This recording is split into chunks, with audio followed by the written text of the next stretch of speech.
Take a look at this live image coming out of Gaza as President Trump says the Hamas terror group is not interested in a ceasefire deal, adding that, quote, "I think they want to die."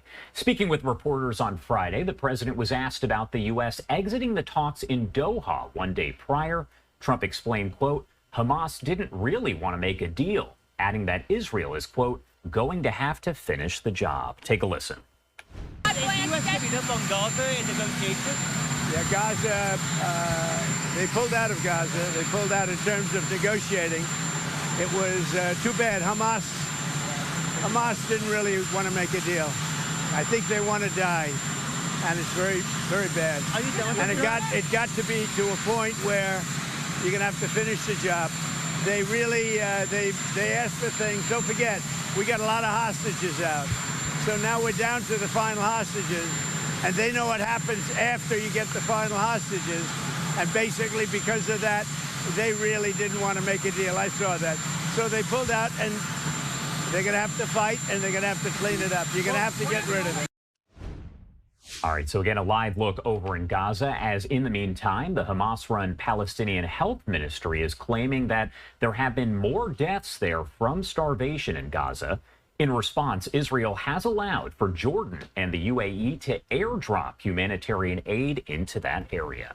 As always, a lot to discuss here, so I do want to bring in Jonathan Schanzer, the executive director at the Foundation for Defense of Democracies. Again, a lot to discuss here, Jonathan. Thank you so much for taking the time to be here with us.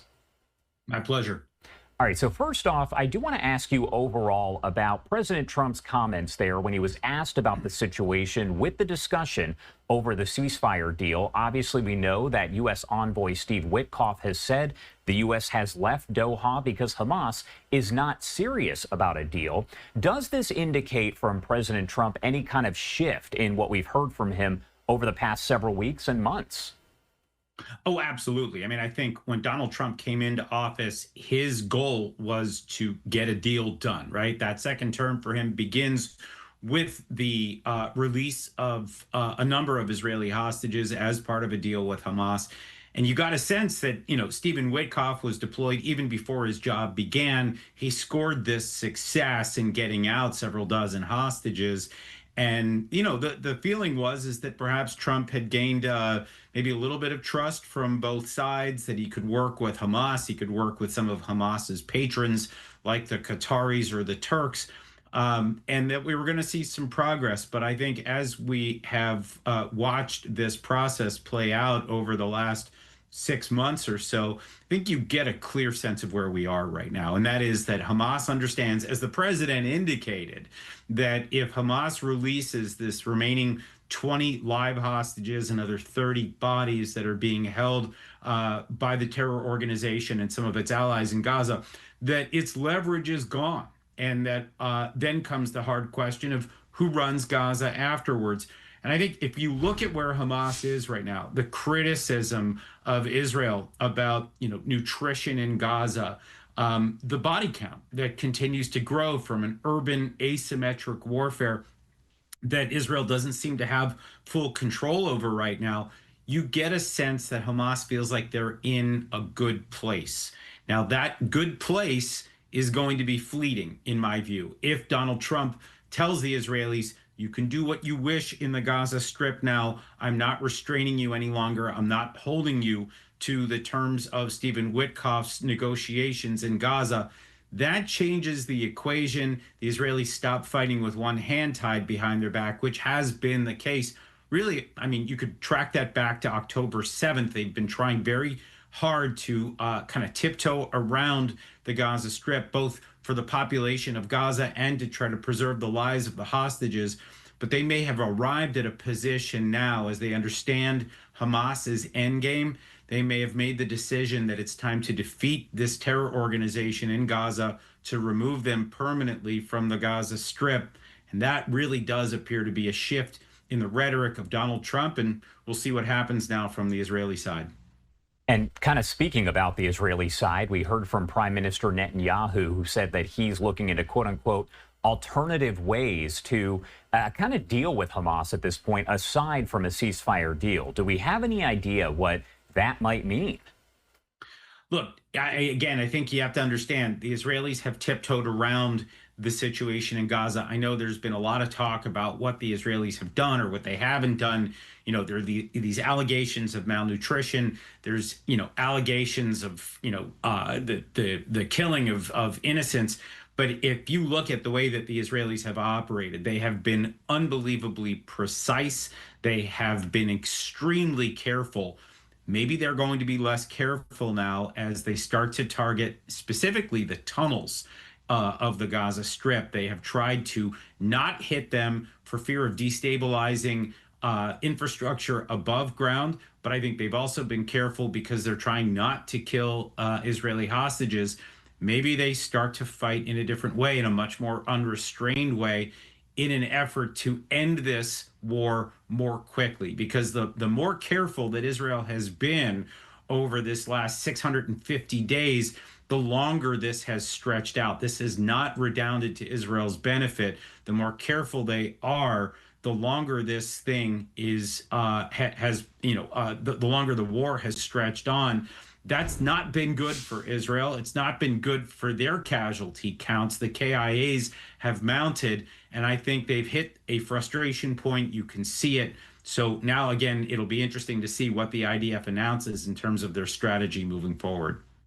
When we talk about humanitarian aid getting into Gaza, you have a lot of folks out there, and you kind of touched on this, mentioning this humanitarian crisis going on, starvation. We know that Israel has now said that the UAE and Jordan can airdrop some supplies there into Gaza. And we know last year there was the campaign that included the U.S. military airdropping. Do you think that the U.S. is going to get involved this time in getting supplies over to Gaza? But also, is there anything that can be done to prevent Hamas from stealing those supplies? Look, there are a couple things that are happening here right now. Number one, the airdrops. I think it's great if the Jordanians and the Emiratis want to do this, but we all need to understand that Hamas is going to be able to commandeer a bunch of that aid. Yes, people from Gaza will be able to run to these airdrops and be able to grab them before Hamas does in some cases, but Hamas is going to get there quicker in others, and they will sell the aid, and they will use it to kind of enforce a certain amount of agency in the Gaza Strip. In other words, if you are distributing or selling aid, then you look like you're the responsible party inside this territory. And that's what Hamas has been doing now for more than 600 days. And it has afforded them a certain amount of agency. Now, we have on top of that aid that the Israelis are letting in through what's known as the Gaza Humanitarian Foundation, the GHF. And I have to say, I think the very presence of GHF is probably what has sparked all of this controversy about nutrition inside the Gaza Strip. Because what GHF is, it's a private entity, right? And they are trying to distribute aid inside Gaza. They're trying to make sure that the aid bypasses Hamas, and they're trying to make sure that the aid bypasses the UN. And the UN has been an enabler for Hamas since Hamas took over the Gaza Strip back in 2007. There is a partnership, and it is Orwellian when you think about the fact that the UN is there, or at least it should be there, to try to promote peace in the region. And instead, what they've done is they have empowered an Iran-backed terrorist organization. And so what you have right now is GHF trying to deprive the UN of agency. They're trying to deprive Hamas of agency. And as they've done that, you see Hamas opening fire in some cases, and spreading disinformation inside the Gaza Strip, trying to make things more chaotic, trying to prevent GHF aid from getting to that estimated 2 million person population. And so this is the dynamic right now. How you solve this, I'm not sure. The Israelis don't want the UN back in. They don't want Hamas dispersing that aid, but GHF is not finding it easy to operate there. So what we're watching right now is a sort of a transition, if you will, and perhaps an uncomfortable one. But I will warn that, yes, the Gaza Strip is a war zone, and I am sure that it is not an easy place to live. And I truly feel terrible for the people of Gaza who are suffering through this. But I do get a sense that there is a huge amount of disinformation, an attempt to discredit the Israelis, an attempt to discredit the GHF, and an attempt to bring back the UN and Hamas as the distributors of aid. This is the broader political game that's being played at the expense of the people of Gaza. And I did kind of want to ask, as we see all of this play out, you mentioned disinformation, and you and I have discussed this in the past, but what is maybe a piece of misinformation, disinformation, or a misconception that a lot of people out there have that is maybe messing with the way that they view everything going on there in Gaza? Well, I mean, I think the big question right now is, quite frankly, whether Hamas is still an organization that, that can actually maintain control of the Gaza Strip. My understanding right now is that there are probably only 3 or 4 Hamas leaders left right now. Now, it doesn't mean that there isn't a broader organization that is engaging in this kind of urban warfare, this asymmetric warfare that is absolutely taking its toll on the IDF. But I do begin to question right now how much is left of Hamas and whether this is something that, that could sustain the Gaza Strip, even if the Israelis withdrew. And so I think that right now, when people talk about Hamas, I think they talk about something that really doesn't exist any longer. It's something else that has taken this place, but yet we continue to see networks like Al Jazeera, owned by the Qataris, promoting Hamas as something that's still viable. I think we need to have a reassessment of who's in charge, how things are being run, and I do wonder whether we may be reaching an endgame now that Donald Trump has kind of given the Israelis the green light to do what's necessary to end this conflict once and for all. Kind of before I let you go, I want to talk about the fact that France did announce just days ago that they are going to recognize Palestine as a state. What does that say overall about the view worldwide? And do you think that more countries, big countries there, are going to be doing the same? Well, it's interesting. I mean, I'm not sure what Emmanuel Macron thought he was going to accomplish here. I do think that a lot of this has to do with domestic considerations for him. There's a large Muslim population in France, and maybe you could say that that the population also leans a bit left, globally speaking, and that maybe there's some sympathy for Hamas, and that he thinks that this might play well for him.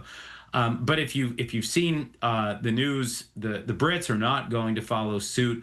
Western Europeans don't appear to be eager to do the same either. The U.S. is obviously fiercely opposed to this. The Israelis are fiercely opposed to this.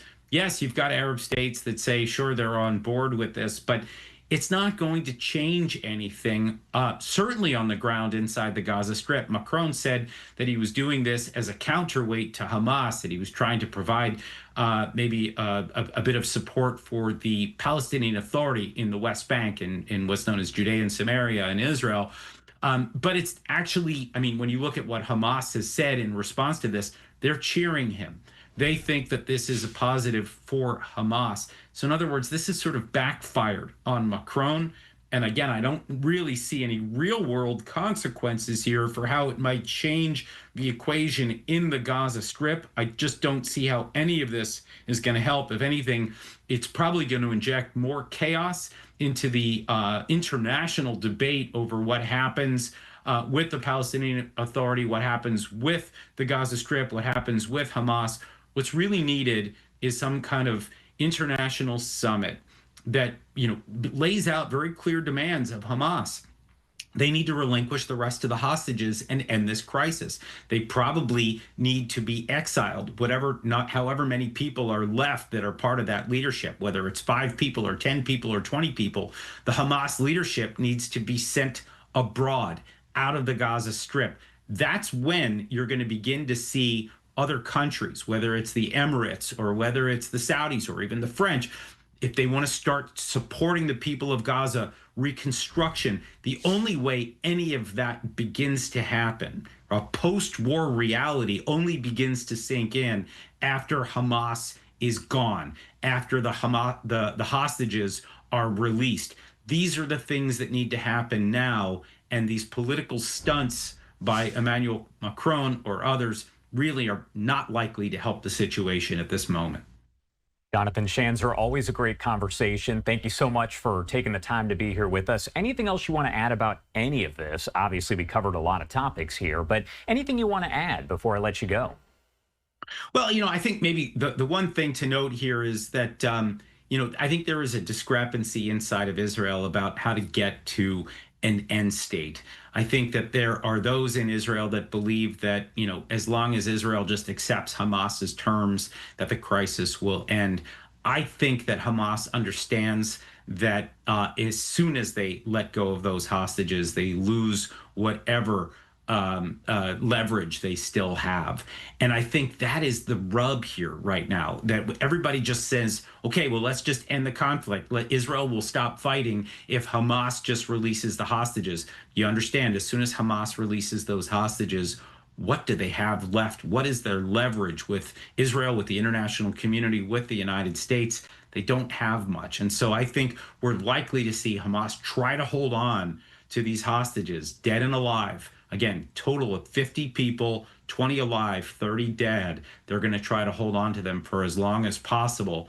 And that's why I think we need to see significant international pressure on Hamas, not on Israel, not in support of the Palestinian Authority, not, talking about, look, nutrition and aid, obviously important to get in for the people of Gaza. But if you want this crisis to end, we've got to get rid of Hamas's remaining leverage. We need to force them to relinquish those hostages so we can move on to the next phase of whatever comes next. All right, Jonathan Schanzer, thank you as always for taking the time to be here with us. We appreciate it. Pleasure. And I do want to take a live look at Gaza right here, as we are actually just getting a statement coming in from a Hamas official just moments ago saying, quote, "We are appalled by the statements of U.S. President Trump and earlier by U.S. Special Envoy Witkoff, which contradict the mediator's assessment of Hamas's position and are inconsistent with the actual progress of negotiations that had been acknowledged by mediators, particularly Qatar and Egypt, as they express satisfaction, and appreciation for our serious and constructive stance." Again, that is a statement here just coming in moments ago from the Hamas terror group.